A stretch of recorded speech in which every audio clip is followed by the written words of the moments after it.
Please welcome Grace Wethor to the stage.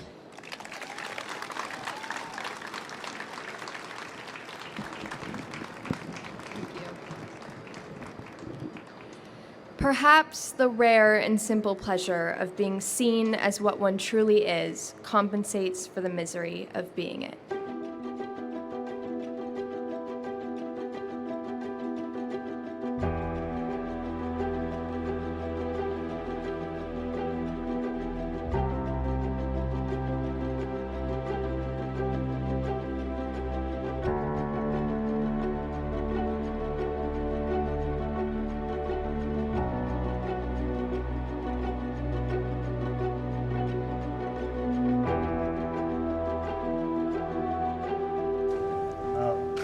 Well, it is a great honor to be here to sign the Gabriella Miller Kids First Research Act. And I want to talk about Gabriella, the young girl that this bill is named after.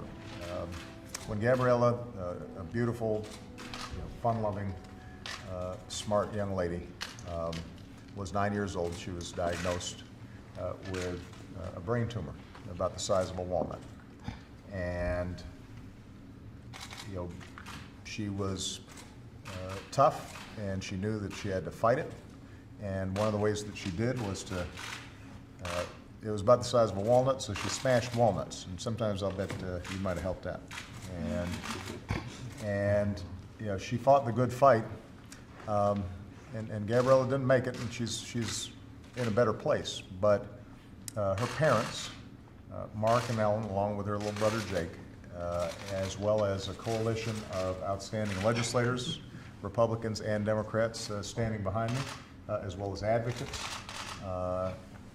decided that in her memory, we needed to make sure that we get more money into research for the National Institute of Health so that we can know more about brain tumors, how they affect children relative to adults, what more we can do to make sure that the pain that the Miller family went through is not something that has to be repeated. And so what this legislation is going to do is it's going to put millions of additional dollars into that research. We're going to need some cooperation from Congress, continuing to work on a bipartisan basis to actually allocate those dollars in an effective way. I know that NIH is very eager to work on these pediatric cancers because obviously nothing's more challenging for a family than to go through something like this, and there's more we can do to prevent it. So I want to thank all the legislators who are standing behind me here today. I want to thank all the advocates who are here with us today. I especially want to thank the Miller family for being here because it's a wonderful way to remember a wonderful girl. Okay, so Jake, do you think I should start signing? I should? Okay. So what I got to do is I've got to use all these pens, which means I can only use, for each pen I can only make like half a letter. So it's going to take a little bit of time. Are you okay with that? All right, okay. All right. So I'll make like a B, because my first name's Barack, so it starts with a B. And we'll just keep on working our way down there. There's an A, there's an R. We're almost halfway there. There's another A. I'm gonna go for two letters here. I'm gonna make a C and K, because I only got 2 pens left. I'm gonna do this. I'm just going to make one last. There you go. And there's my signature. And the bill is officially signed. But before we finish up, you get the first pen. All right. You're welcome. All right.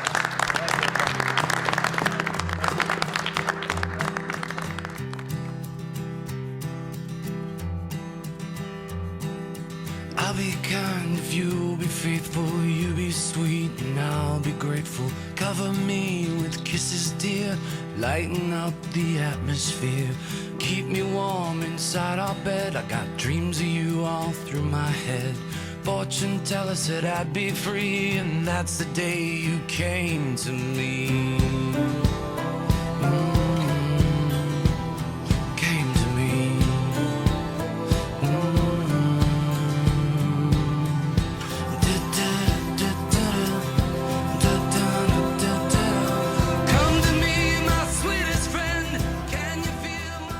Our next speaker is coming all the way from Los Angeles, who's currently pursuing her dreams. When she found out that she thought she would only have 6 months to live, her mom asked her, what do you want to do? So she said, I want to move to LA and become an actress. Not only is she pursuing her dreams, but she's a brainstem glioma fighter. So it's kind of funny, we were joking, she's like, I kind of lived that Hannah Montana life, a little bit of two lives. And so I was like, whoa, flashback, childhood. For those that are younger, Hannah Montana was on Disney Channel. And it was one of those things, I was like, I was talking to someone, she's like, do you know who Hannah Montana is? She's like, who? So I think that's awesome. But please welcome Grace Wethor to the stage.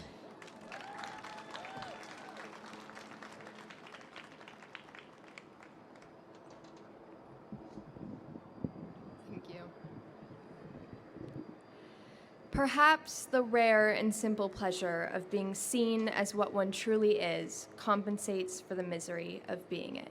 Margaret Drabble. Hello everyone, my name is Grace Wethor, and as of yesterday, I am 20 years old. My journey began on January 9th of 2015, when at 13 years old, I was diagnosed with a brain stem glioma after a mass was discovered in the pons of my brain. I was told that chemotherapy and radiation had an extremely slim chance of working, and I was sent home without any next medical steps. I spent that next year wandering and feeling lost, unseen, and unheard by my peers and my friends. That was until I had the opportunity to attend summer camp for kids with brain tumors, and for the first time in my tumor journey, met kids just like me. I hit 1 year stable. I sat in a science class with a total of 4 kids for my homeschooling program because I was no longer able to attend regular school without being sick, when my eye started twitching and I had to explain to the group that I had a brain tumor, when a girl I had never talked to before leaned across the table and said that she had a brain tumor too. Since then, we've had the opportunity to travel the country together, attending national brain tumor events. I hit another year stable. It was at this point in my journey when I was losing answers and I wasn't seeming to get any better. I did the only thing I knew how to do, which was channel my frustrations into my art. I started to write a book about my experience, but chapter after chapter, it felt like there were pieces of a puzzle missing. That was until I did something extremely simple that would change my life forever. I searched #braintumor on Instagram and suddenly found stories of people all over the world who were just like me. I compiled 14 of those stories into a book that would eventually become a bestseller, and 3 years later would be turned into an original docuseries. Another year stable. Thanks. It was at this point in my journey that I looked around and I realized I had lost more friends than I could count on my fingers, which felt truly unacceptable and unfair. I had the incredible opportunity to make my way to here, Washington, D.C., and fight for brain cancer legislation such as HRES 404 with the help of amazing warriors like Janet Demeter and Jace Ward. Another year stable. Here I am 6 years later. I've just written another book and turned it into a manuscript for a movie that I hope I have the opportunity to make soon. I can't stand up here and give you the answer to cancer. I am not good enough at biology. But what I can offer you is my story and my empathy. I often say that walking down the street, I don't look like someone you think is fighting a brain tumor. I don't look like the people in the movies, but behind closed doors, there's symptoms and there's a fight every single day. This illness is not rare, it's simply unseen to the untrained eye. And my hope is that we can train more eyes. If every single one of us finds just one more person and shows them what we have to see every single day, we could double the childhood cancer community. And like Margaret said, perhaps being seen compensates for the misery of being it. And I think she's right. Because although I had no deciding factor in my life when this happened to me, and it was the toughest thing I ever had to face, I wouldn't trade in this community for the world.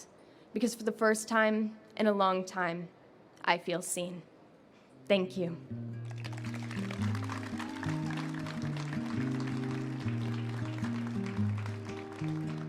You were a phonograph, I was a kid. I sat with an ear close, just listening. I am extremely excited and honored to be speaking with you, Janet, today. You have been very pivotal and perspective changing for me in my brain tumor and advocacy journey. I noticed that before I met you, when I spoke of my journey, when I gave my TED Talk and when I wrote my book, I spoke of everything in a past tense perspective. I was like, hey, look at how terrible things used to be. And now I'm here and I'm good. And please be inspired. It was a very one-sided point of view, especially because we know as patients and as families of this illness, the fight never really ends. And I am still facing my tumor to this day. There's still days when I can't get out of bed. And when I met you, I realized that I didn't have to be this perfect, always inspirational, past tense perspective speaker. I could use my story in the future as well and use it to make an impact on our government and our community of brain tumor survivors. So after that very long introduction, can you please introduce yourself to the audience and a little bit about how you ended up in this position of advocacy for our community?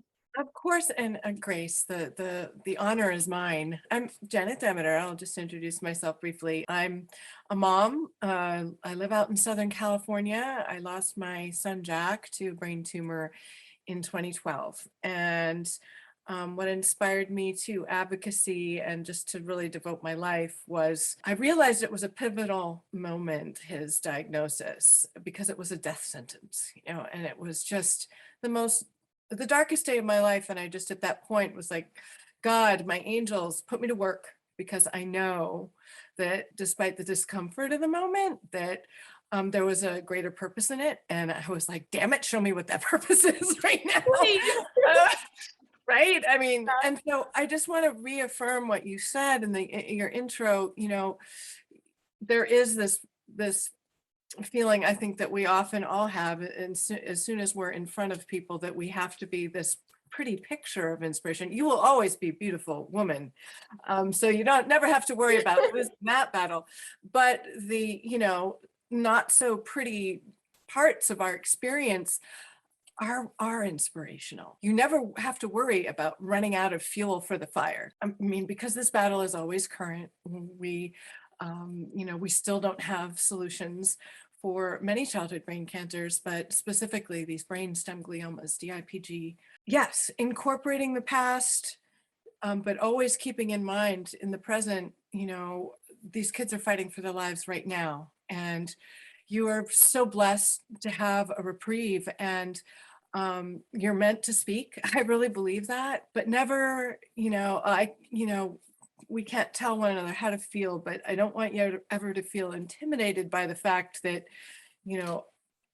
pointing to the past is important and what you've overcome, but even more monumental is every moment that you have spent advocating. I know with our group, I've always been extremely conscious of, here we are talking about our experiences watching these deaths, and that can't be easy for you. So, I mean, I can't thank you enough for what you do and the way you've devoted your life and experience from what you've already approved, and then moving forward, watching others. I know it's not easy. I don't know what it's like to live under that shadow of a dormant tumor. And that's one of the reasons why I think it's all the more important that we raise awareness for these things, because we need a cure for you too. Well, thank you for your kind words. And I agree. I think you mentioned a little bit about how we work together and how we spent our time together these past couple of years. It has been so interesting to me to be able to meet all of these different families through our advocacy work and hear the different stories, and really realize that even though we all live our own lives, we're all from different places, we all, went into this in different ways, a majority of the emotions and the fight end up being very similar. And I found that in a lot of stories of families fighting brain tumors and illness in general, there's this underlying, I don't know, I guess I would just call it hope. There's this feeling of no matter how hard it gets, just realizing that there's others out there has been so pivotal for me, and I feel many other people in our group as well. Can you speak a little bit about HRES 404? We first started working on this together when it was HRES 114. Can you speak about what it is, what you want it to do, what it's currently doing, and just all of the little details? No, I appreciate the opportunity, Grace. HRES 404 is its current lifetime of this resolution in the 117th Congress. Every Congress, when bills are introduced, they get a new number if they're being reintroduced. And so this is actually the fourth iteration of this bill. It started in 2016. It's had a different number, of course, every Congress. But currently, this is its form. Our goal is to get it past the session of Congress, because once you get all that support on board, then if, the clock it strikes 12, you have to start all over again. But the whole point of the resolution was draw attention to the urgent unmet needs of our children and the fact that at diagnosis and when you discover this disease, for me, and this is what I haven't heard much change in this, but we discover that, well, our children just aren't a worthy investment incentive. That's why we don't have any solutions for them. And that's just, it's horrific. It's a horrible fact of life in the wealthiest country in the world. But that's the reason why the awareness resolution is so important. We are drawing attention with this example of this deadly childhood cancer. It's been around for decades. There's been no change in treatment or outcomes since Neil Armstrong's daughter Karen died of it in 1962. So we've always given it the hashtag moonshot, the number 4, and then kids, moonshot for kids, because if we've ever needed a cancer moonshot, it's for these children who are expected to endure these horrific deaths until somebody somewhere decides they're important enough. It's just, most don't realize that our medical research investment culture is centered around corporate investment values, not humanitarian values that our doctors are concerned with. So it's not like the emergency room where, you go in there and they're going to save the person dying first. They're going to work on them first, or work on the child, or send the child to the appropriate facility for their needs, or the very elderly, the vulnerable. No, it's not like that at all. It's what we're investing in, what pharmaceutical interests want to invest in. Of course, public health is a big issue, and reaching the masses. And all of these childhood cancers are considered rare. So rare does not mean irrelevant. But unfortunately, it gets overused in the system, it gets overused in the media, and it gets overused to a certain extent, sometimes in the medical profession, just because I'm sure, doctors and nurses want to be able to help, and they can't control how, investment goes into research for cures. It's the only excuse we have. That's what I heard. The numbers aren't great enough for investors in the wealthiest country in the world. It's just not enough people know. It's not a success story, this cancer, so we don't talk about it. It's the scary one. And so out of sight and out of mind, the suffering continues, the deaths continue, and this is life decimating for the families as well. It affects whole families, it affects whole communities. So it's really, if there were ever a voiceless population needing attention, it's the whole childhood cancer space is neglected for research, and DIPG and HRES 404 is meant to draw attention to the urgent unmet needs, medical needs of children in our society today, where it's obviously, not anyone's intention, but it's not going to change anytime quickly. We're not going to get a cure anytime quickly, and unless people know. So I can't thank you enough for allowing me to explain it a little bit. It's just using this cancer, which is literally one of the deadliest childhood cancers. It's responsible on its own for a significant portion of the annual childhood cancer death toll. Most people don't think about brain tumors when they think about childhood cancer. They think about bald kids and St. Jude's, and 9 out of 10 kids survive leukemia. Look how much we're investing in childhood cancer.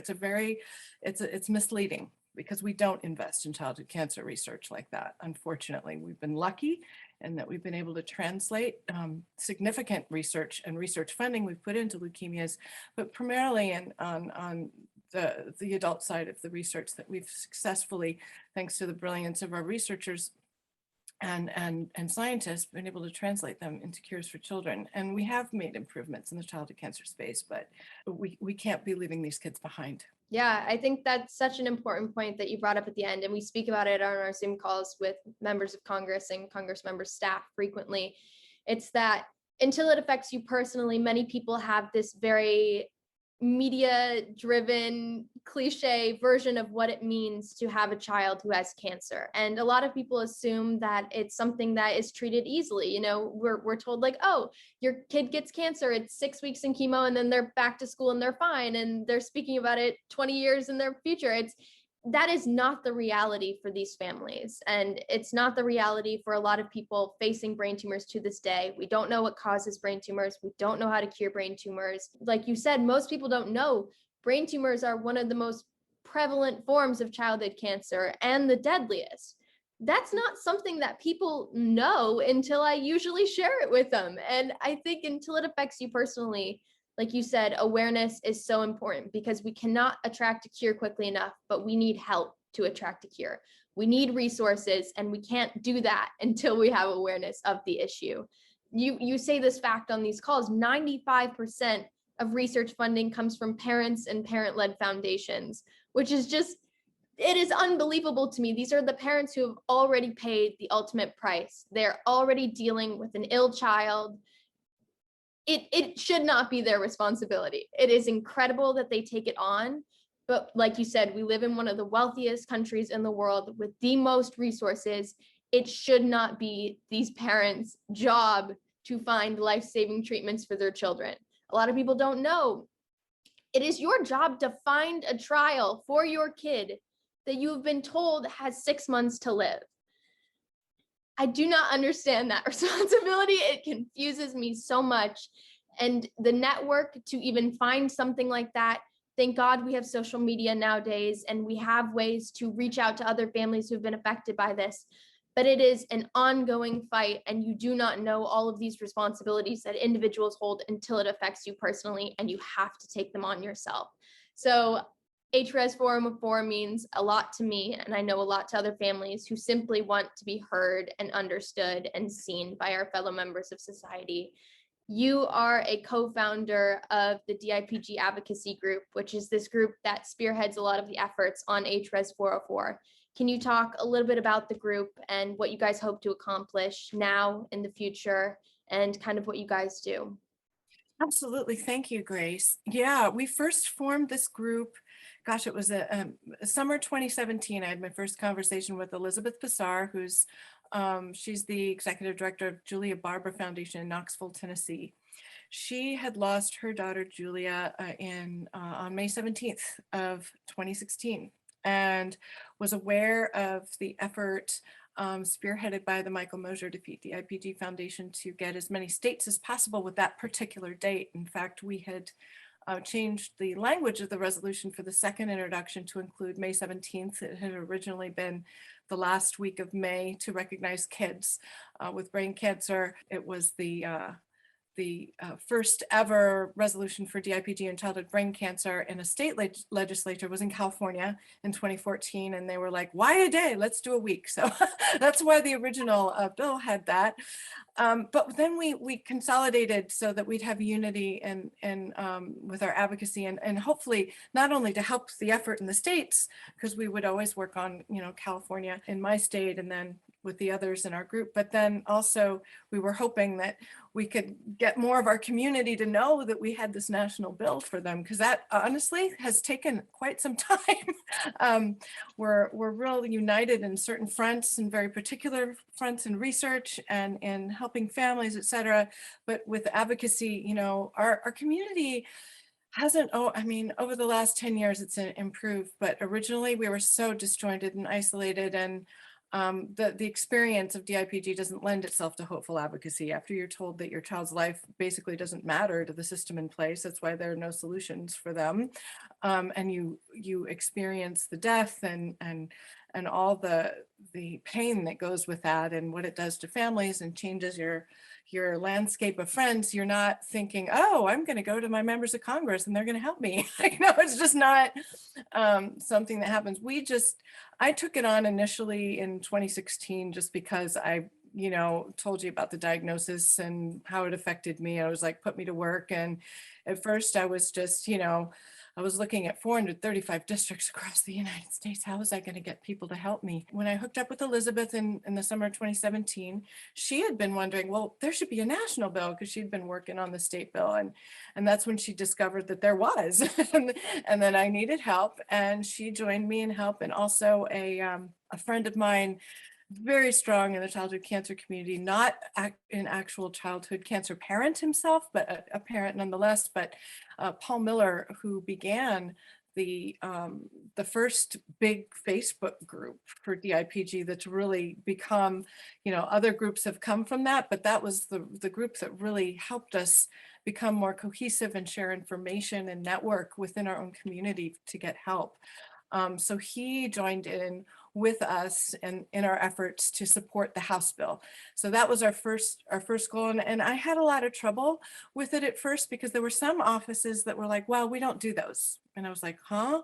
Why did I have a member of Congress introduce this to me, and you're telling me you don't do those? And it took me a while to discover why and what was going on there. But apparently in the 1990s, there had been excessive overuse of so-called commemorative resolutions, meaning one that would recognize a person or an institution. And it just got to be a bit much, because, important floor time on the People's House needs to be about matters of import to the American people. However, we felt that this was absolutely an important measure. And so in 2016, actually, they had the very first exception to that restrictive rule with a Patriots Day resolution. And I finally discovered that. I discovered the place in the rules, but still it was hard to talk to certain offices that just didn't even want to listen. That was maybe about 10% or less of the offices, I would say. So the majority have always been very supportive. And most always when we have approached offices, they've been, they had no idea how urgently, they just, we recently had the passage of the STAR Act, and you don't see with that passage the two precursor bills that died before it, and the fact that the allocations in the current STAR Act are the same as what was first proposed in 2008 that passed and didn't get authorized. And we still don't have the Government Accountability Office review of NCI to determine what are the greatest challenges to getting adequate support to the pediatric space. Granted, it wouldn't be so hard to get childhood cancer legislation passed and with less compromise if more people were aware of how urgently our kids need help. So our hope is with this resolution that it will open the door not only to supporting authorizing legislation for getting funds to where they need to go, but also for education. It really is sort of leading the way to, okay, we need legislation that will help update, and educate not only industry people, medical professionals, et cetera, because as you know, the diagnosis process for a brain tumor can take some time when kids don't have time.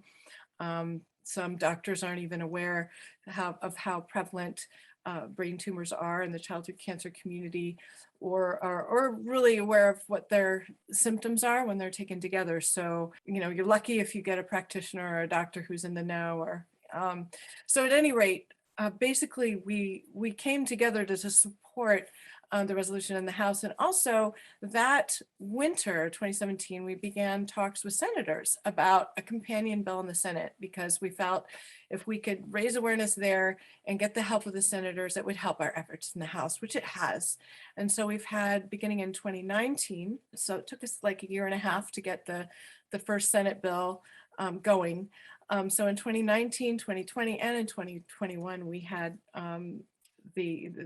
because the Senate does things a little differently. They recognize a day every year. You have to renew it every year. Whereas the bill we're proposing in the House not only, raises awareness to the statistics of brain cancer and the issues around childhood cancer in general, getting inadequate support, but it also designates that day, a day in May 17th, to support our foundations trying to raise money to educate the public about pediatric brain cancer and the needs in the entire childhood cancer and deadly disease space for more support.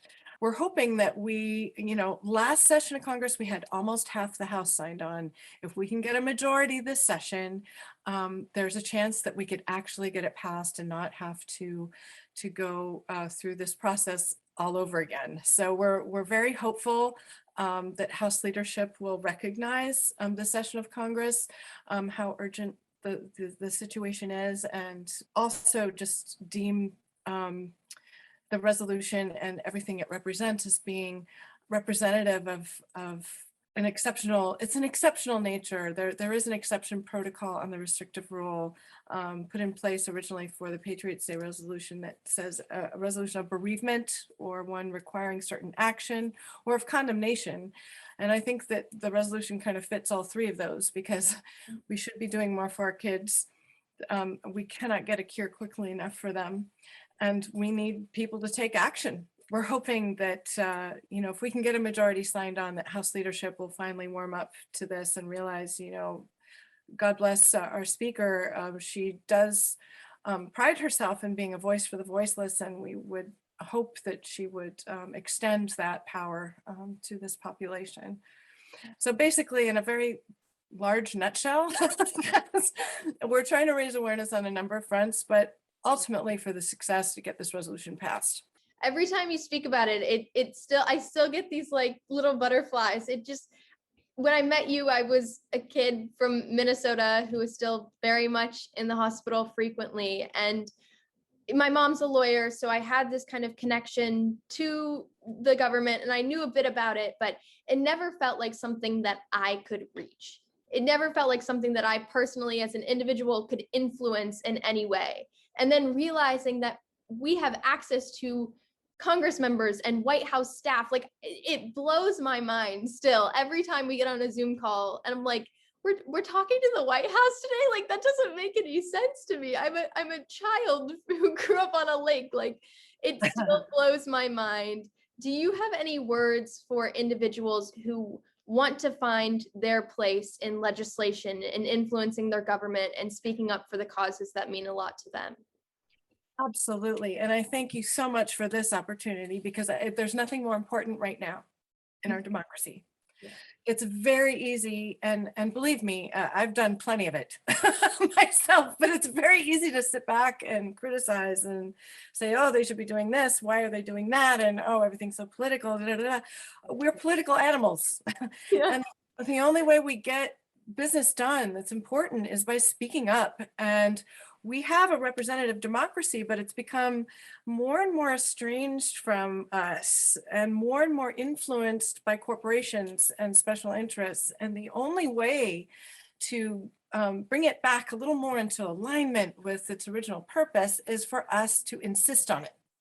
And so if there is an issue that you feel strongly about, and we're not sitting here and saying, oh, you should stand up and say something for kids with cancer. If you feel passionate about it, yes, absolutely. Here you go. Here's this vehicle. There are several other pieces of legislation that are extremely important to support as well. I would direct you to childrenscancercause.org, and they have a listing of very important pieces of legislation that are currently needing public support. The only way we get these things done, the only way we've done anything in civil rights in the past, is for people to get involved, not just to get involved, but if you feel so inclined, if you have that awareness of the need, it's within your power to do something about it. Just align yourself with it, reach out, see what advocacy groups are out there, create a group. I mean, that's what we did. When I was first introduced to the childhood cancer community, I thought, oh my gosh, with CIPG, we have such an awesome opportunity, with all, as horrific as the disease is, with this example, to create awareness of what we're expecting our kids to endure until we just decide it's important enough. People don't realize there's so many, I mean, most all childhood cancers don't have solutions that are distinctly tailored for them. I mean, there's a ton of them. And so I suggest to people, if you have it in your heart to make change, be part of the change by simply being a vehicle for that consciousness, for that awareness, and expressing yourself as best you can. That's what our representatives are there for. So it's our duty to remind them of that if they're forgetting.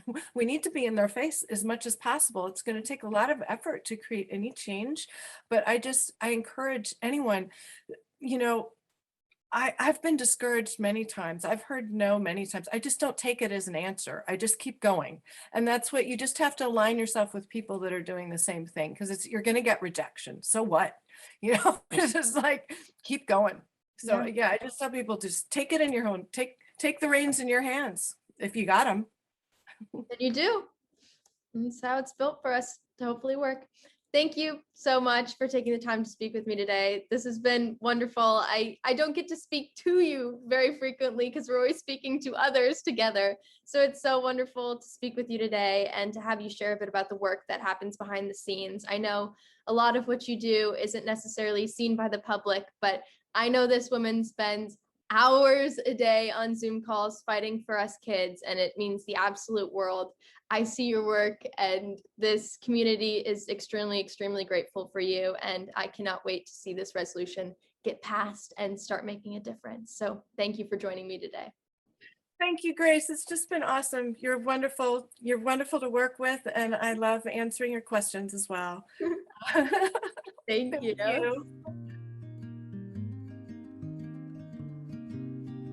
I need my childhood, and you know, less and less kids are gonna have their childhood if awareness, if people don't raise awareness and raise funds.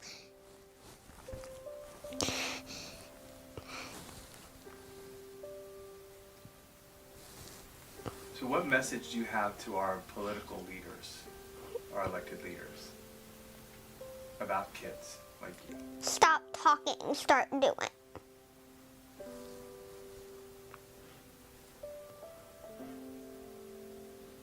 And I'm gonna say it right now. Do whatever you want with this. But I just have to say it. Talk is bullshit. We need actions.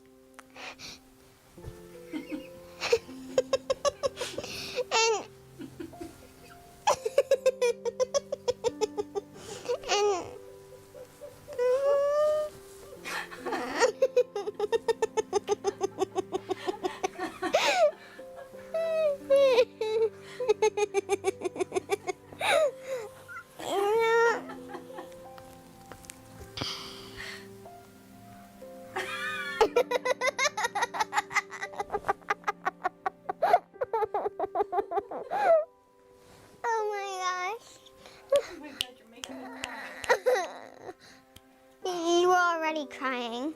I'm making you laugh. I am extremely excited and honored to be joined today by Ellen Miller. I cannot wait to talk about the amazing work that's being done with Kids First 1.0, now the 2.0 version, Smashing Walnuts, and your amazing daughter, Gabriella Miller, who never fails to make me smile and remember why I do what I do every single day. Can you please introduce yourself to the audience and share a little bit about your daughter and how we ended up in the situation we are today? Yes, hello. Well, first of all, Grace, let me say thank you for inviting me to join you today. And it's always been a pleasure working with you on all of the advocacy that we are doing to make a difference for our children. My name is Ellen Miller. My daughter, Gabriella, was 9 years old when she was diagnosed with terminal brain cancer, DIPG, diffuse intrinsic pontine glioma. And that's a brain cancer that's in the brain, the pons area of the brain stem, and it's inoperable. And the average child that is diagnosed with this is between like 5 and maybe 10 years old, and they have 6 to maybe 12 months. And so Gabriella was 9, and we had 11 and a half months with her until she passed, but she was amazing. Like I think back over that last 11 and a half months of her life and how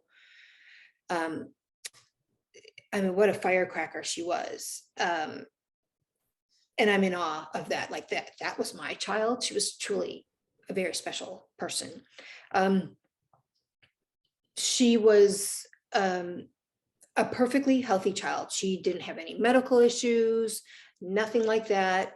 And then it was fall, and we had allergy season out here, and she would say, my eyes hurt, like there's a pressure behind them, or she had a headache, but never anything that was horrible for her. And I felt the same way because allergies, and I took her to the doctor and they're like, oh, she's just lit up with allergies. So logical conclusion, allergies.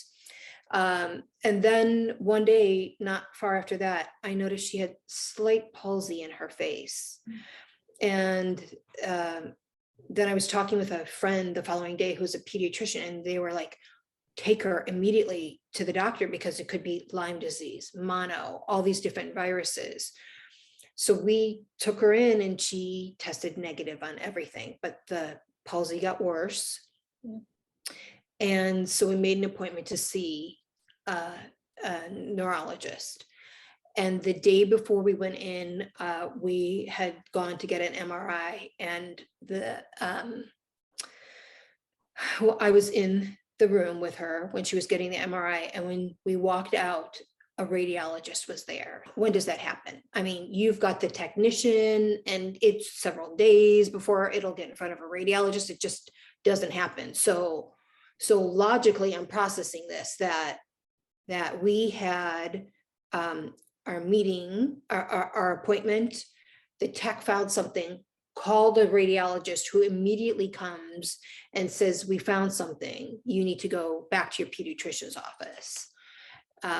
And we go to the pediatrician and they meet us at the door and they're like, Children's Hospital DC is waiting for you whenever you got there. So we know something's bad. We didn't even Google the doctor, nothing. We just went, and we get up to the 5th floor and it says oncology. And we're like, oh.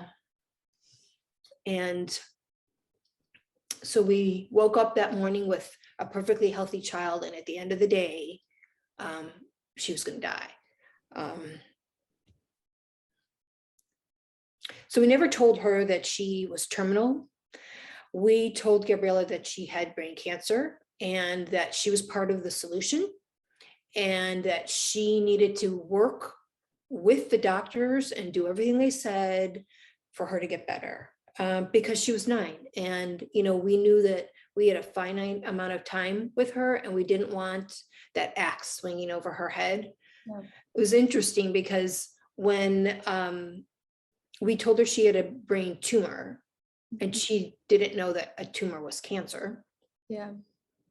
So we were driving and we had to go to one hospital an hour away for radiation, and another hospital that was at least, again, another hour away for the regular doctor's appointment. So we were traveling in between the two, and she was asking me questions.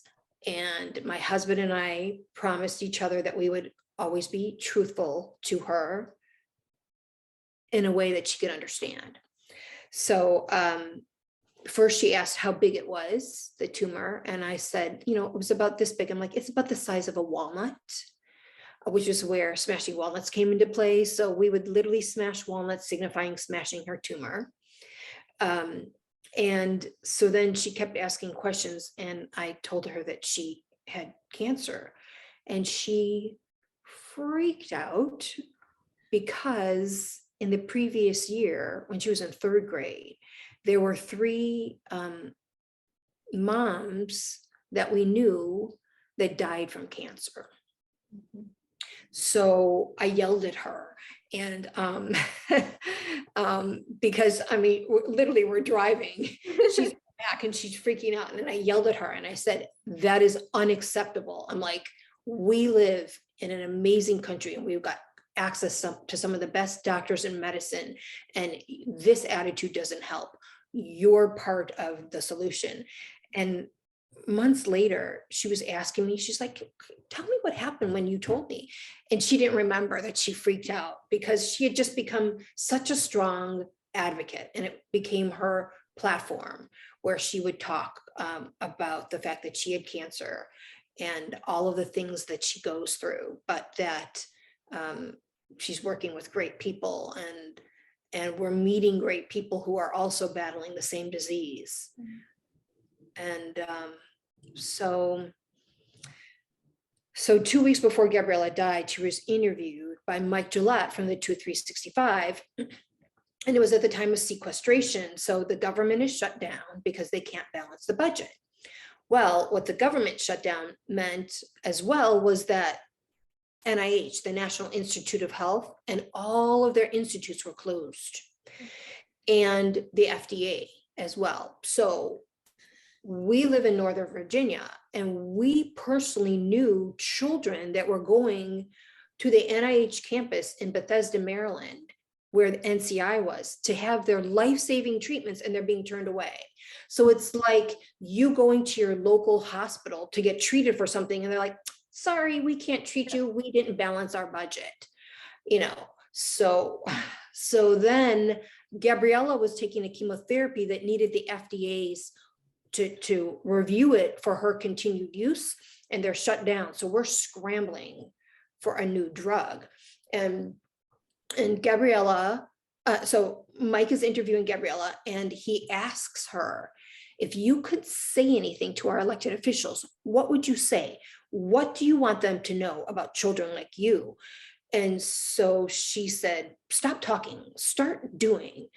And then she said, I'm just going to say it. Talk is bullshit. We need actions. And she absolutely burst into laughter. And so a week after that interview, Gabriella came home on hospice, and she died 2 weeks after that interview. And Mike took about a dozen different clips from that interview and threw them out on social media. And that one where she said, stop talking, start doing, caught the attention of former House Majority Leader Eric Cantor. And he was working on a piece of legislation, the Kids First Research Act. And it was languishing in the House. It really wasn't moving forward.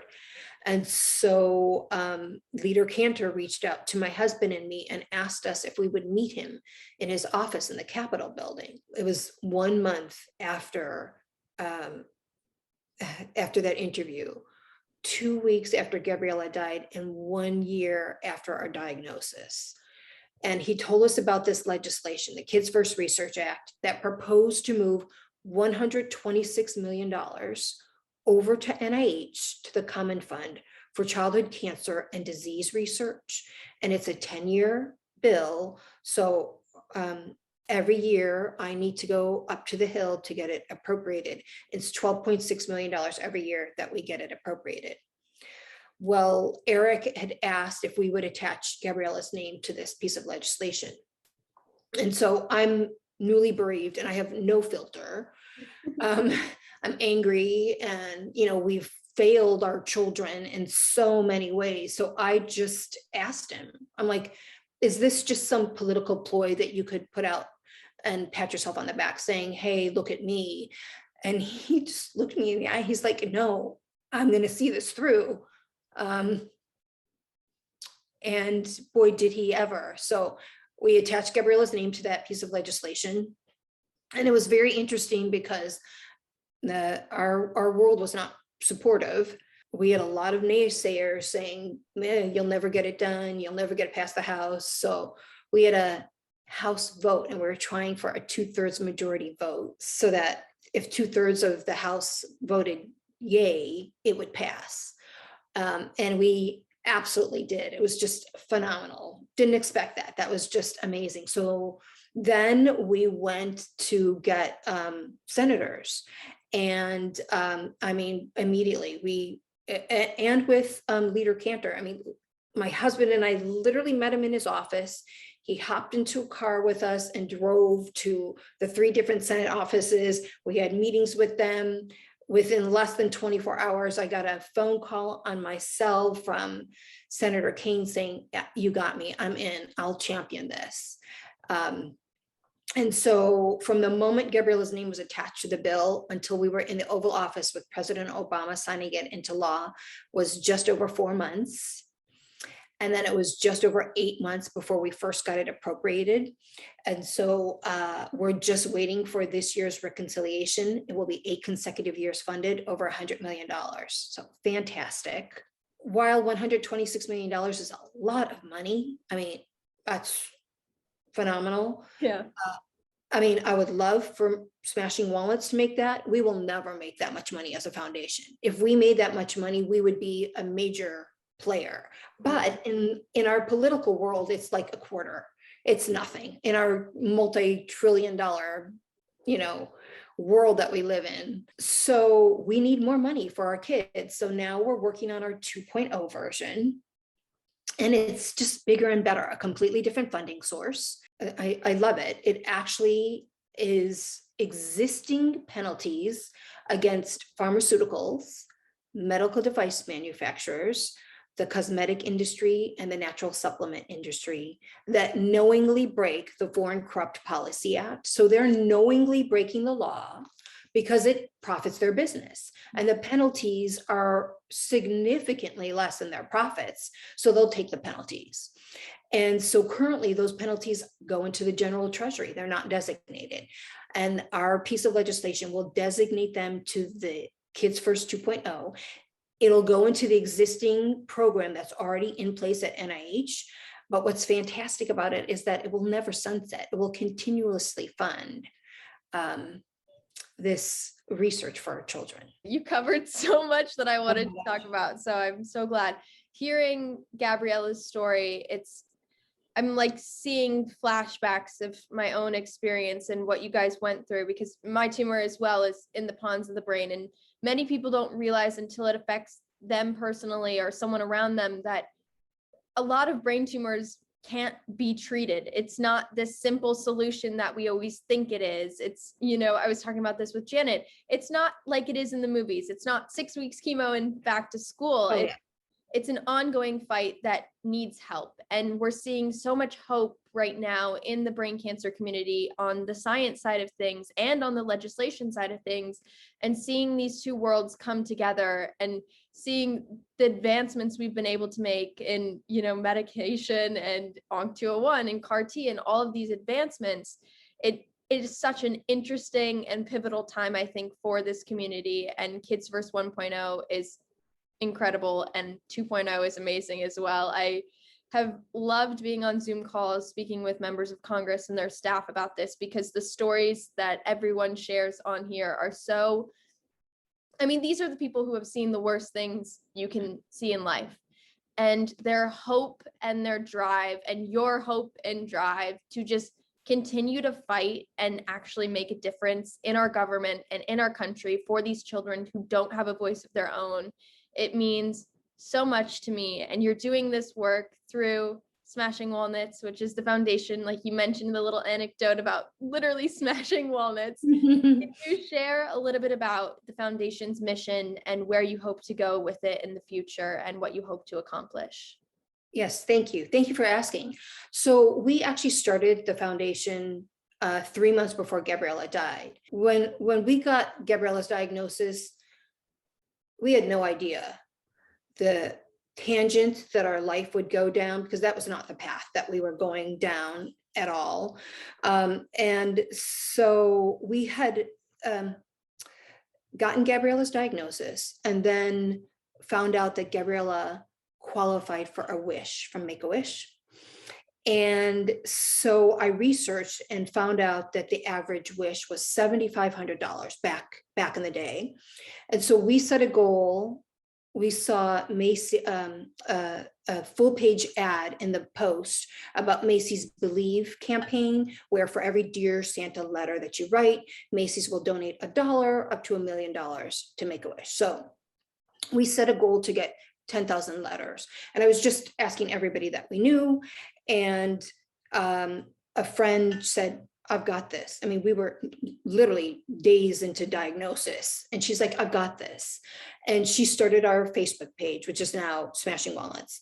And within 3.5 weeks, we got almost 250,000 letters from around the world. And the very first time that Gabriella spoke was when we were delivering the letters. And that at that point, she just realized like, oh, people want to hear what I have to say. I'm making a difference. And then, you know, we had this walkathon and raised a whole bunch of money. People started donating. I mean, and we're like, we didn't want the money. We wanted to do something with that. So we started the foundation, and we're part of a community foundation. So we're not a standalone. We get our 501c3 status through that community foundation because we needed to start at the foundation fast.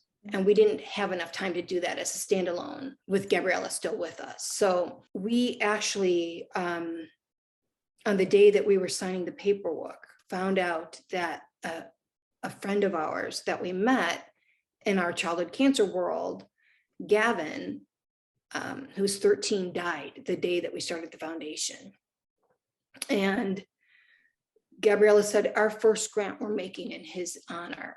And so now the first grant we gave were to the doctor that we actually donated Gabriella's tumor to. So our mission is to fund childhood brain cancer research, raising money, obviously, but also legislation. And I love the legislation part of it. And so what we're doing with regards to raising money is an endowment. Our money goes into an endowment because that's the gift that people give that keeps giving forever. And so from the endowment, whatever the interest earned, that's what we give out. So on average, it's $50,000 or so for every $1 million that you have. And we love that because then we contribute for research, but forever. So that's what we love. You spoke about your love of the legislation, and I mean, as a film director, the story of Kids First 1.0, I remember the first time I heard it, my jaw was like on the floor because I remember way back when seeing that clip of Gabriella, you know, speaking to our government. And then years later, here we are on Zoom calls together. And I have a tumor in the same area of the brain as your daughter. And it is so crazy to me how things align and how literally from conversation to Oval Office, that path is just unbelievable. And I was speaking about this earlier. We don't realize how, as Americans, we have actual influence in our country. We have influence in our government. We can actually make a difference. And if we care about something enough, we can get it done. I mean, our government is there to hear our concerns and to help us in any way that they can. It is not always an easy fight, and it is a long fight, but it is a fight that is accessible to us. Do you have any words for people who want to get involved with legislation, with advocacy, who want to influence our government for any and all causes that mean so much to them? Absolutely.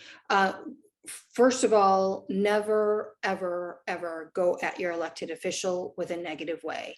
I have been asked over the years to be part of like a mudslinging campaign, and I'm like, not a chance, because here's what happens. You might shame them into signing on to something, but you're blackballed. That's the bottom line. I mean, you're a troublemaker. Don't do that. But here's another thing that you need to think about. Whatever side of the aisle you stand on, you could be very vocal on your side of the aisle, but it could be the other side of the aisle that won. You don't slam that person. You need to work with that person. And another thing that I'll say with regard to that is, if your candidate that you support doesn't support your issue, they can't really be your candidate anymore. I mean, you might need to rethink who you support. And you know what? You might cycle through several different candidates on all different levels, state levels and on a national level, but become friends with them, because the bottom line is that you voted them in, you could vote them out. When an elected official supports something that you do, shout that out there. I mean, make certain that they know that you're grateful. Let people know how you feel about them. And I also think develop those relationships. So if you're a foundation and you're having an event, invite your elected officials.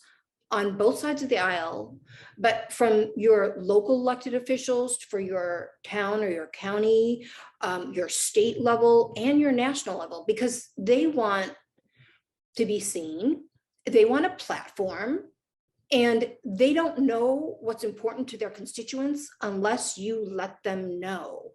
And so what happens then, if you develop that relationship and invite them to your events, you know, there's a really great chance that that's going to get into the press, whether it's old fashioned, you know, hard copy or electronic. Well, that does great things for you and your cause, but for them as well. And so always look at that, like, how could we help each other out? If they're not working for you the way you want to, sometimes it's just next, you've got to move on. And especially if you're working at a state or a national level, if your particular elected official isn't working with you, look for those that are around.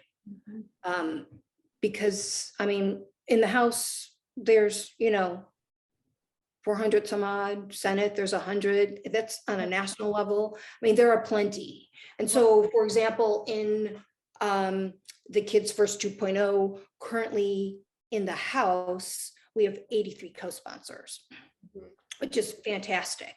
And so my next immediate goal is to get to 108, because that will be 25%.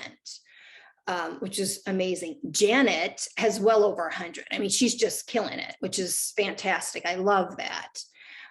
And you had mentioned Janet before. I mean, Janet and I work together, and with you too, Grace.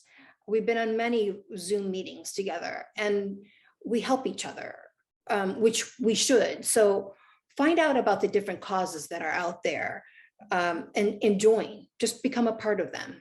We in Washington, D.C. climb a literal hill and a figurative hill every time we go and fight and advocate. What is your next step up the hill? Oh, that's a good question. Okay, so we got a hearing for the Kids First 2.0, and that's a huge step forward.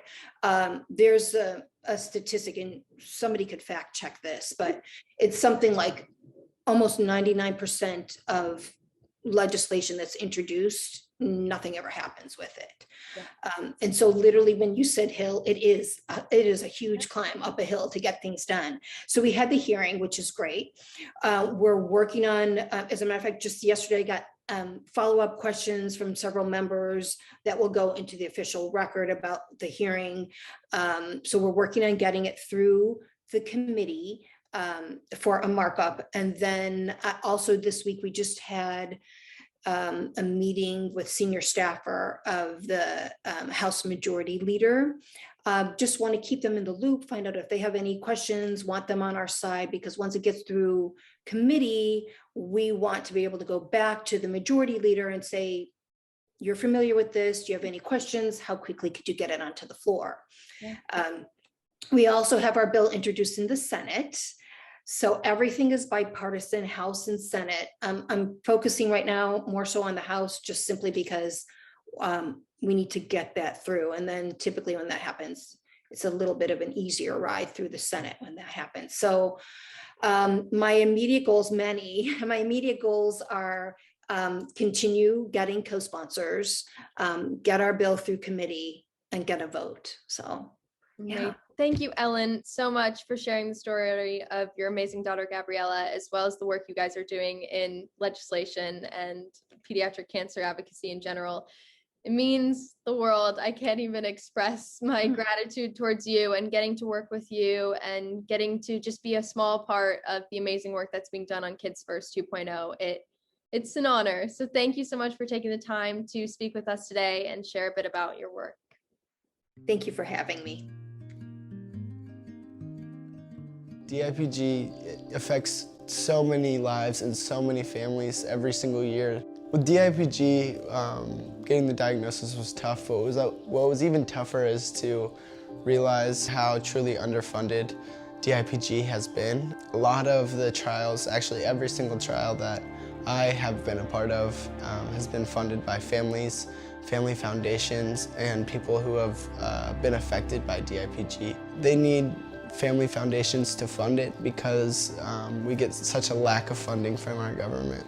The trials and the scientists that are doing everything they can to find cures and find medications that will help with these very, very difficult situations. Lots of times it comes down to just the overall lack of funding. I am extremely excited and honored to be joined today by someone who is one of my biggest cheerleaders, and it means the world. She supports everything I do. My mom is a lawyer. She's also a lawyer, so I call her like my second brain tumor mom. I had the opportunity to get very close with her son, Jace Ward, while we worked on pediatric cancer legislation in Washington, D.C., as well as pediatric cancer advocacy work. Can you please introduce yourself to the audience and a bit about your story and how you ended up in the place we are today? Absolutely. You are right. I am honored to be your second mom, always, always, and with you in all of this. So my son, Jace Ward, was just a little bit older than Grace. He was 20, May 17th, 2019, on DIPG Awareness Day when he was diagnosed with DIPG. We'd never heard of DIPG before, which is pretty universally true of anyone who ends up with this brainstem glioma. He had just a little bit of double vision in the peripheral of one eye. He went to an eye doctor, led to a CT scan, led to an MRI, and unbeknownst to us, the most unthinkable thing, an incurable, aggressive glioma in the pons. When he was diagnosed, it was he and I in the room with the doctor, and he said, "You've told me you're the best in Kansas City. You've told me you can't fix this. I will die. I'm just going to need to know how long that I have." And the doctor paused and looked at me, and Jay said, "I know where I'm going when I die. I just need to know how long I have to make an impact." And the answer is 6 to 9 months. And he quickly calculated that would be one day before his 21st birthday. And he did battle much longer than 9 months. He battled 25 months. He was able to take advantage of 2 experimental treatments that I think really helped him. And he did pass away July 3rd of this year of a brain bleed. So not related specifically to the trial, but something that is pretty common in the DIPG tumors. But he did have a chance to make an impact, and like you, took his knowledge to the masses and spoke at the NIH and the White House at a summit with parents that I think was really helpful for many of us. He spoke on many virtual briefings and legislative affairs while the pandemic was going on, and he absolutely lived every day. He wasn't going to let this tumor slow him down.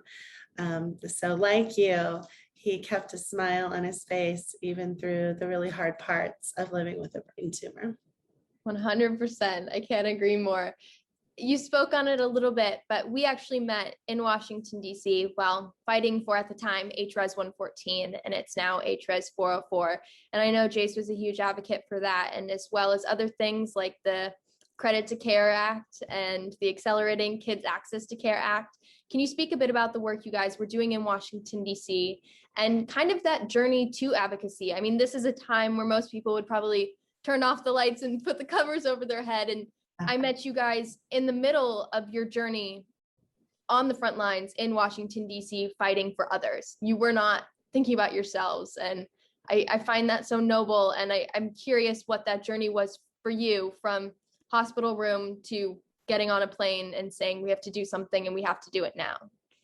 Yeah, well, at the beginning, we only knew this is what he had and that it couldn't be treated in Kansas City.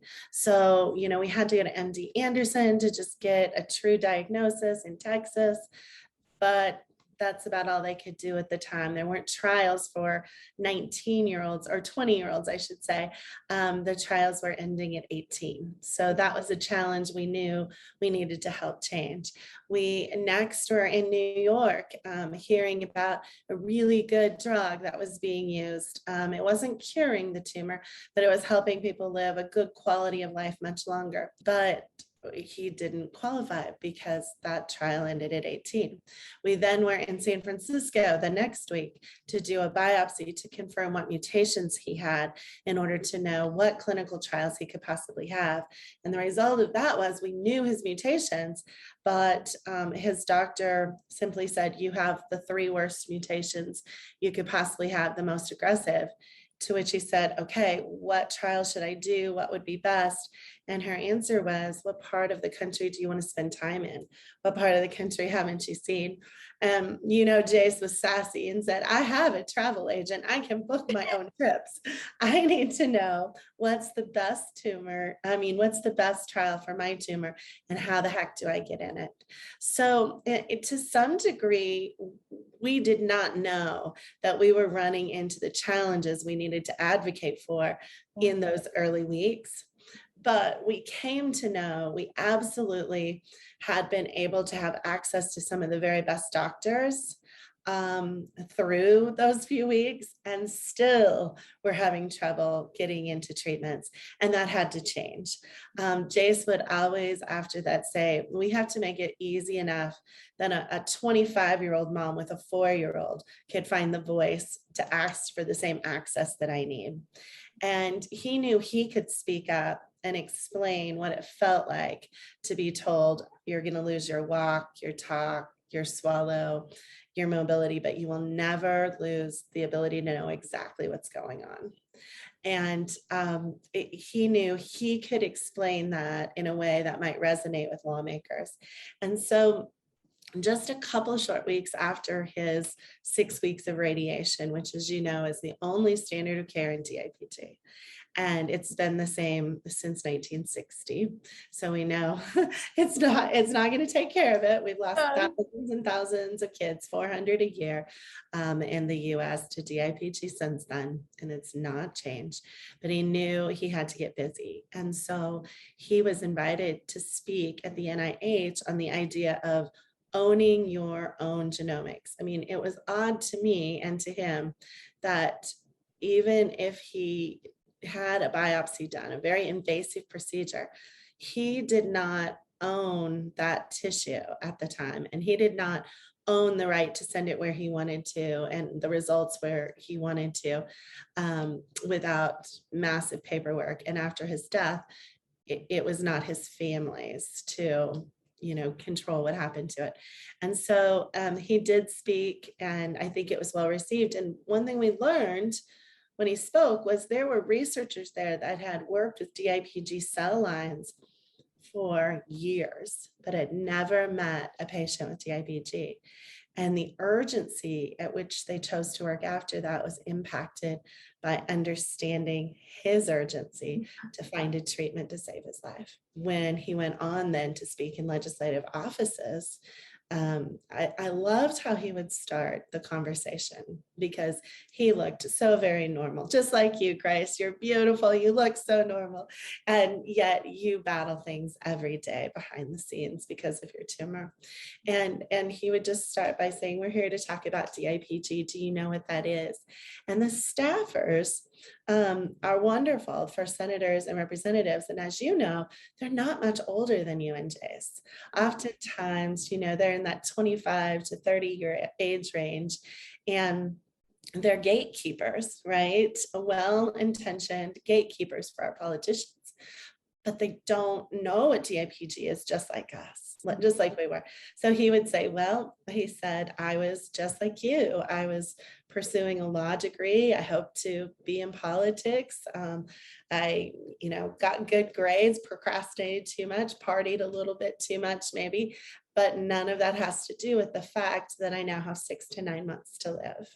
And there's no treatment available. It's 100% terminal. So I'm here to talk to you about what we can do to change that, because kids deserve more. And it got attention in a way that a bereaved mom or dad does not, because, so many times that looks like a very sad story. But when you see someone, just really at the peak of life, ready to launch a career, to do really exciting, meaningful things like you are, and you hear that he has something that no one has done anything to change in 60 years, he really got some attention. So from that, he found his voice. He found his voice speaking for kids. And, luckily people started listening. It's amazing. I think they often say that this fight, it's kind of two paths at the same time. It's this path in legislation and our government to get the resources that we need to find a cure. And then it's this path in the scientific world to have these researchers, continue to work on this. And like you said, they had never met anyone actually fighting this tumor. And it is so strange how disconnected these worlds can be. But I believe that for the first time in the past couple of years, we've started to see this community blend so beautifully together. We're seeing advancements in the science side of things as well as the legislation. And a lot of it has to do with social media and young people in our community like Jace and young people in the science community. We're all coming together, becoming friends, just genuine friends, and Yes. like real differences be made because of it and uniting these communities. It's been so incredible to see. And I'm confident and hopeful to say that I think Jace and what he went through in the trial space was at the forefront of a real change in the DIPG community. We're seeing hope and progress for the very first time. And, they're working on his cells and his tumor. And it is so incredible to see like the start of something. It is truly the start of an incredible phase for this community. It's been so dark for so long, and we're starting to see that speck of light somewhere far off in the distance. I know it doesn't have to directly do with legislation, but if we could take a moment, I would love to briefly discuss the trial that Jace was going through and the incredible work that's being done in Switzerland and Stanford, and how he's at the forefront of this new era. Yeah, I would love to, because you hit it on the head. That research and patients and doctors, I mean, they all just have to be communicating, right? And I was able to visit Dr. Manji's lab in November, which was so meaningful to me, and see Jace's greatest asset, which he donated to the lab, his brain, at work. And, it was bittersweet because he took so much pride in his wit and his intelligence. And yet I know so much is being learned. So I got to meet researchers that, again, some of whom are not much older than you, Grace. They're, in that 25 to 35 age range, but they're brilliant scientists. And one thing they discovered from Jace's tumor cells, and I don't want to give too much away because that is Michelle's story to tell, but there was a particular thing happening that we're stopping the cells from sticking around. So Jace was on a CAR T cell trial, which means the process is you take plasma, you take blood from the arm, you return everything with the plasma. The plasma, then they ferret out the T cells, which are just warrior cells that we all have. And they engineer them with a special antigen that goes after a certain protein that's universally on DIPG cells, and it's called GD2.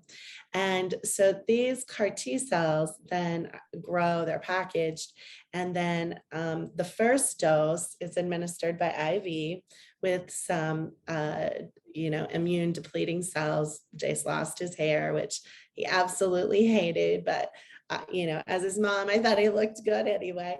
But then the second dose goes through an Omaya catheter, which is just like a Nike pump on your scalp, just right underneath your scalp, those old throwback shoes. And then there's a little straw that goes in, much like a stirrer for coffee or a mixed drink. I'm trying to paint the picture because Omaya sounded terribly scary to me, but that's what it is. And it goes into an area called a fourth ventricle that allows the cerebral spinal fluid to flow. And so they can put the cells into that space, and then they cross the blood-brain barrier, they're in there. And what's happening is those T cells go to find that protein that are universally on the cancer cells, and they just start eating away the cells. just 88, like Pac-Man, like the old Pac-Man, right? Just going after them. And if we could get them to stick around long enough, they probably eat all the cancer cells, but they die off before the job's done and they have to do another dose, another dose. And while they're eating away, it causes lots of inflammation. So Jace, being early in the trial, he went through everything: super high fevers, confusion, body tremors, sweats, chills. I mean, horrific side effects. But the exciting thing is they learned how to treat all of those side effects so that the patients now that, we're on like patients 7 through 14 now, they're getting a higher dose, but not the same side effects. They get just a mild flu because they learned certain drugs they could use. They also learned they really can't give steroids doing it because it shuts down those cells completely. And only through his tissue did they learn of an extra complication that was really, just fighting the T cells who were fighting the cancer cells. So just in the last couple of months, this wonderful researcher working for Dr. Manji named Becca, who, I would guess is under 30 for sure, and is just full of light and shed tears with me that this was a contribution that Jace would make, discovered that if they gave a certain drug that would deplete this certain thing that's causing the pushback, they could use half the CAR T cells to be as effective. So if they use a full dose of CAR T cells, would that kill the tumor completely? And we're going to find out this next year, because from January on, they're going to be, changing the study up to do just that. But in the meantime, I can share with you that there are kids that have 90% and more tumor reduction. That part hasn't been published yet, so I don't want to share too much of the details, but social media is wonderful because at least one of those individuals is sharing her story. We posted on Jace's page, and that's another change in the DAPG world that I might just quickly speak to, the power of the patients, because when Jace was to sign all the consents, and it's not because they're evil doctors where he was at Stanford or anything like that, quite the opposite. They are amazing and really great friends of ours. But the paperwork said, you can't talk about your experience on social media. You can't talk about the trial. You can't blah, blah, blah. And Jace said, wrong patient. I won't sign that. Yeah. And, it was like, what, then we can't do the trial. And he was like, no, I have every right to tell my story from the first day I was born to the last day on earth. I have the right to tell that. And my family has the right to tell my story. And I won't enter into a trial that keeps that from the next patient because this diagnosis is scary enough. And so those items were stricken from the consents. And I don't even think they're in the consents anymore. Each patient in that trial is allowed to tell their story. And so I just put that out there because I think it's important for every family to know you have every right to tell your story. And we're already in a Russian roulette situation when we're picking a trial. We have every right to know who did well, who didn't do well, if they want to share that information. The world of social media, I think, has been such an incredible factor for this community. I mean, when I was diagnosed, I was told that there was no one like me. And it took me 5 years into my journey before I met Jace. And he was the first kid I had ever met with a tumor in the same area of the brain as my own.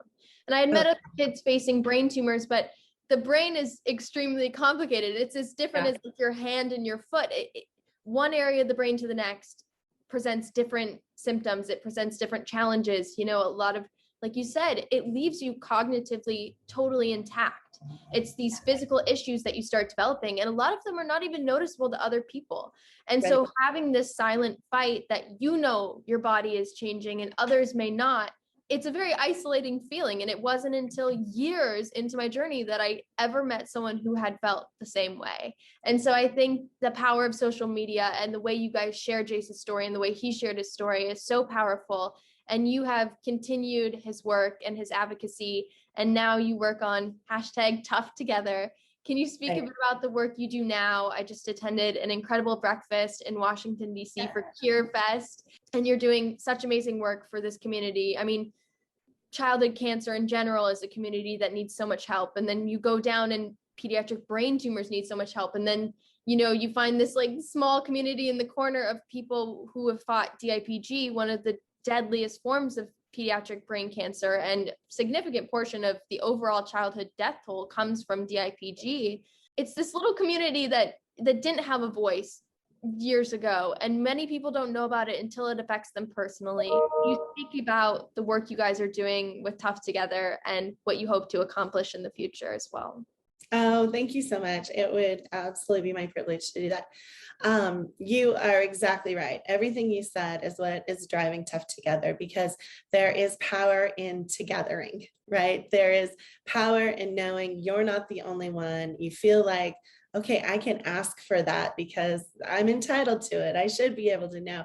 You can share stories. You can ask for treatments that aren't being offered to you. Also, the doctors are learning, oh, well, I only had one patient, and I'm just going to pick one, hopefully not too controversial, using CBD that seems to be doing really, really well.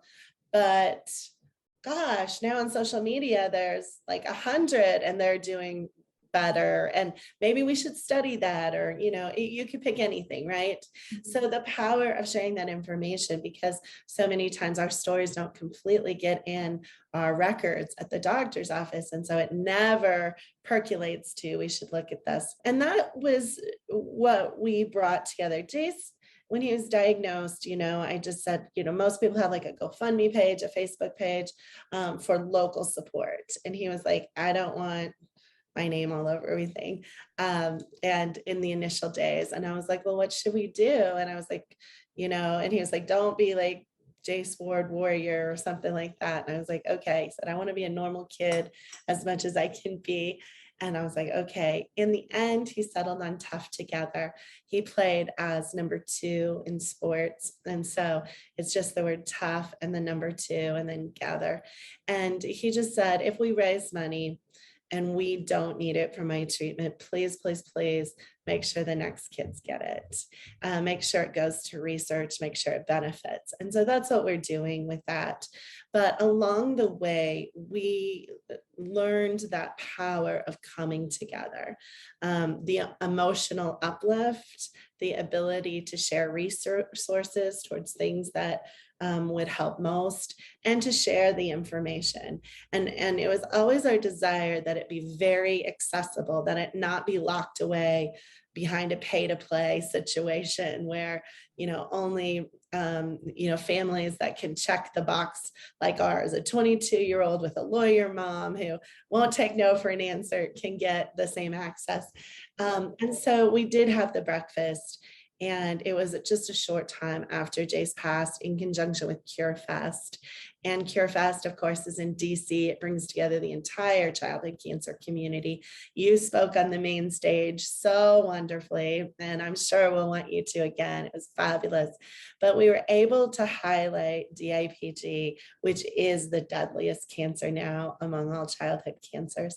And we also brought together some of our very best doctors and researchers with a ton of parents, some with kids in the fight, some who have lost children, but are still in the fight for the next children. The parents want to hear firsthand, what are the best opportunities to treat kids with DIPG and adults with DIPG. They also, if they've lost their child, want to hear how they can help the next family. Is it by funding research? Is it by getting kids in their area to those centers? What's the best way? But we also learned that the doctors, and I hadn't really thought about this until the conversations with doctors afterwards, if you choose DIPG to be your specialty, and most every patient you see is DIPG, most of the ending conversations with those families are, I'm so sorry, there's nothing more we can do. That is not a rewarding career, right? That's a very difficult career. So these are extremely caring individuals. They 100% are trying to make a difference and make a cure and make it happen. But it was so rewarding for them to see families they had treated who are now 2, 3, 4, 7, 10 years out come back and want to help the next families. Their lives had continued. There was great loss and great grief, but they got to see that, like the doctors, they were resilient families ready to help the next. And they got to hear how much we appreciate them. So we're going to do it again. It was extremely well received. We planned that one in about 5 weeks. We had about 218 people attend. Everybody says they're coming back. I haven't heard anything bad, but we're going to spread it into a couple of days. So the Friday we'll have lots of breakout sessions, and we'll engage more with legislators and regulators and researchers. And then we'll do the big breakfast, and we'll do some things for all of pediatric brain cancer with some pediatric brain cancer partners. And then we'll probably do some things with all of childhood cancer, like the young adult teen track that you're working on. And we'll also do some bereavement, some emotional support for those in the fight, especially in the AYA space where there just really isn't enough. And then there's some legislation on this, but palliative care standards, because our kids are so many times sent home and with lots of nursing needs, and the standards for in-home care vary widely across the nation. They're different between pediatrics and adults, and it really leaves our kids at a big disadvantage. So lots and lots to work at, but we just keep trying to plug the gaps, make things easier, collaborate, work with others on every single thing. It's amazing. We're really hitting all of them. We're like science, patient care, and legislation. And I think, like I said earlier, that coming together, it's been incredible to see. Before we go, I am curious if you have any words for people. The first time I met Jace was in Washington, D.C., and I had never spoken in that sort of setting before. I had only ever spoken in a place where I was supposed to be like the inspiration, if that makes sense. And this is the first time, thank you. This is, Washington, D.C. being here. This was the first time I was speaking with a goal in mind and something I had to get done and something I needed to convince people of. And I think it takes a lot of confidence to go up there and try to convince these Congress members and White House staff that I have something worth sharing with you. I think I was 17 or 18 at the time. I was still in high school. And I remember seeing Jace speak first in front of all of these, Congress members and their staff. And he just went up there so confidently. It was like, yeah, no, we need this. Like, no, it's not even a question. Like, we need it and you need to do something about it because that's your job. And seeing that confidence, I tried to take a piece of that in everything that I do now in legislation.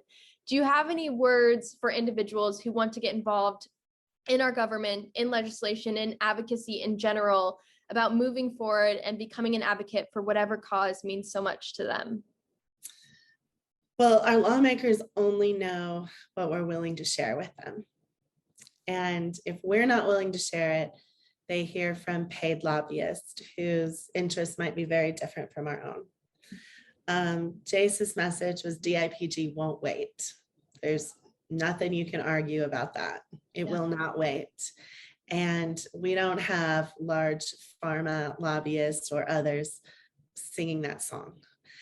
But watching someone like yourself or like Jace fight something in their brain, a ticking bomb, whether it ticks the rest of your life like we hope, Grace, or whether it's a shorter amount like Jace, faced. There's nothing that spells urgency like that. And so I think your voice is so important. I think you've lived with something that they need to understand, and really only you or a parent, someone in the fight, can really share. And I would just take that with you and speak truth in whatever words you typically use. That's amazing. Thank you so much, Lisa, for taking the time to speak with me today. Your work and support of me and legislation and our community in general means so much. And I'm so happy to have had the opportunity to be here with you today. Oh, thank you, Grace.